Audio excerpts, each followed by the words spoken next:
Estela querida, cá estamos nós confinadas nas nossas casas, não é? E sabe, eu estava pensando que quando essa pandemia começou, só se falava que o grande grupo de risco eram os idosos, né? E talvez por isso as pessoas mais jovens achem que estão imunes, né? O nosso presidente achava até que porque ele era um atleta, ele estava imune. Então, por isso também deve ser que elas se arriscam desse jeito em nome da grana, né? Esquecendo da saúde de todos nós. Mas o objetivo desse vídeo não é conversar sobre isso. Eu quero saber uma coisa, Estela. Essa pandemia do novo coronavírus é mesmo uma coisa só dos idosos como grande grupo de risco? Boa tarde, Isabel. Tudo bem? Obrigada pelo convite, por me fazer perguntas a respeito do coronavírus e da população de idosos. Eu adoraria estar com você nesse momento, na janela da Paulista, mas é absolutamente indispensável que eu mantenha a minha quarentena, que no momento já chega a cinquentena quase. E eu digo isso para alertar toda a população de que sempre que pudermos, permaneçamos em casa. Quanto à tua pergunta, os dados estatísticos que temos, oriundos da China e de países da Europa, nos mostram que a população mais atingida em número de internações e de agravamento do quadro e mesmo de óbitos foi maiormente constituída por idosos. Todo ser humano é passível de contrair a moléstia. As crianças também não estão a salvo disso. Então, uma medida muito importante é o fato delas de terem fechado as escolas já no primeiro momento. Porque, embora aparentemente elas contraiam a doença de uma forma mais branda, elas se tornam vetores importantes para a disseminação da doença, tanto no momento quanto futuramente, quando as coisas voltarem à normalidade. Adultos jovens também não vão desenvolver a doença segundo a saúde de seu sistema imunológico, que pode estar comprometido por doenças e seu tratamento, como é o caso do câncer e de algumas doenças autoimunes. Por outro lado, o nível da exposição ao agente agressor também é muito importante, assim que inúmeros profissionais, afora os da saúde propriamente dito, estão em situação de maior vulnerabilidade, com evolução, inclusive, como estamos vendo nas estatísticas internacionais e brasileiras, para casos graves e até fatais. Uma especificidade é que tanto na Ásia quanto na Europa e Estados Unidos, a população de idosos é maior do que a do Brasil, com apenas 15% de idosos em sua pirâmide demográfica. Mas, afinal, Stella, o que torna os idosos mais vulneráveis aos efeitos do coronavírus, da Covid-19? É a imunidade mais baixa? É simplesmente a idade em si, a decrepitude dos entes, como diria Carlos Drummond de Andrade? O que é? Esta é uma doença nova e, embora já tenhamos acumulado um número grande de estudos vindos dos países que já foram atingidos desde dezembro, janeiro, algumas respostas nós não temos. Por exemplo, também foi observado que as mulheres são menos atingidas do que os homens. Existem muitas hipóteses para isso.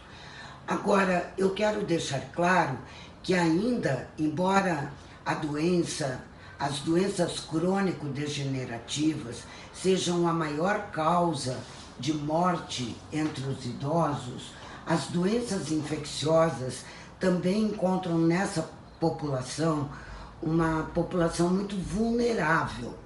E isso se deve a múltiplos fatores, entre outros o problema da imunossenescência, que é o nome que damos para o envelhecimento do sistema imunológico das pessoas. Embora haja uma grande heterogeneidade entre essa população de idosos, que inclusive causas genéticas para o nosso determinismo em relação à finitude, existem outras variáveis. Então, o sistema imunológico pode envelhecer bem em alguns e mal em outros.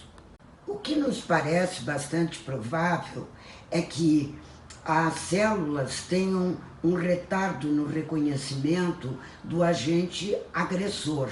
E com isso, elas demoram mais a ativar o batalhão de glóbulos brancos e outras partículas que vão começar a defesa, e não só a defesa, como também a produção de anticorpos. Então, isso é uma coisa que acontece com o ser humano, e para o qual não adianta ser usado vitaminas ou cálcio, como foi popularizado, e vitamina D particularmente. Até a Sociedade de Endocrinologia já redigiu um manifesto dizendo que não há elementos que provem que a vitamina D possa prevenir ou amenizar os efeitos da Covid. Um outro fator que tem a ver também com a imunidade, mas não só com isso, é que na população idosa há um predomínio de doenças acumuladas ao longo dos anos, como hipertensão arterial, diabetes tipo 1 e 2, doenças pulmonares e renais crônicas, assim como a obesidade, que são tanto mais comuns quanto maior a idade do indivíduo, ou ainda ao tempo de exposição a esses fatores de risco.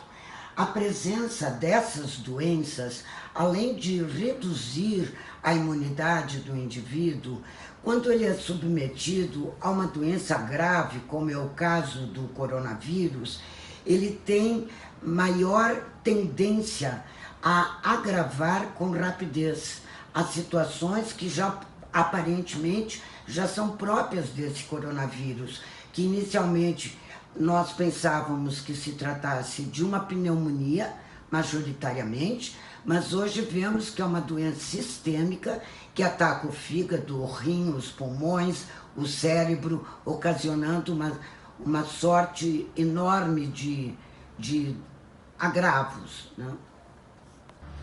O sistema imunológico tem sim a ver com várias outras situações. Uma delas é o estresse psicológico do envelhecimento, que pode produzir alterações hormonais, e talvez essas alterações hormonais impliquem numa diminuição dessa capacidade de reação. Outro tipo de estressor que reduz a imunidade é aquele aspecto que nós chamamos de biopsicossociais e que tem relação com as circunstâncias de cada ser, como o estilo de vida sedentário, uma alimentação inadequada, hábito do tabagismo, mas também para as populações mais pobres, como moradias com poucas condições higiênico-sanitárias, falta de água e esgoto, como observamos em mais de 40% da população brasileira, mesmo urbana. Então fica difícil dizer para essa população: lave as mãos, porque não há água. Outro fator que não pode ser negligenciado é a questão social relacionada a grupos mais vulneráveis por questões raciais que são seculares no Brasil, como o caso da população negra e indígena. Com tudo isso, eu, no entanto, quero deixar aqui, antes de me despedir, uma mensagem de esperança, porque no mundo inteiro os idosos deram uma lição de como são capazes de se recuperar e voltar à vida em sua plenitude. O fato de que a doença cometa mais idosos não significa que seremos as vítimas desse coronavírus e que no mundo só permanecerão crianças e adultos jovens.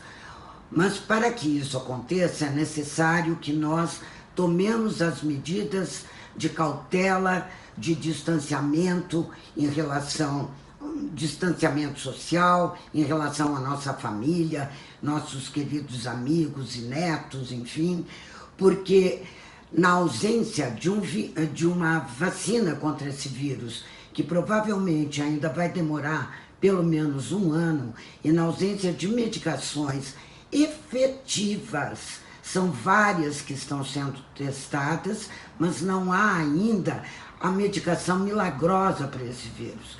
Então, a minha recomendação, Isabel, é que todos permaneçam em suas casas. Muito obrigada, querida Estela, por nesses tempos de pandemia responder às nossas perguntas. Um grande beijo. Muito obrigada pela oportunidade. Um grande abraço e até a próxima.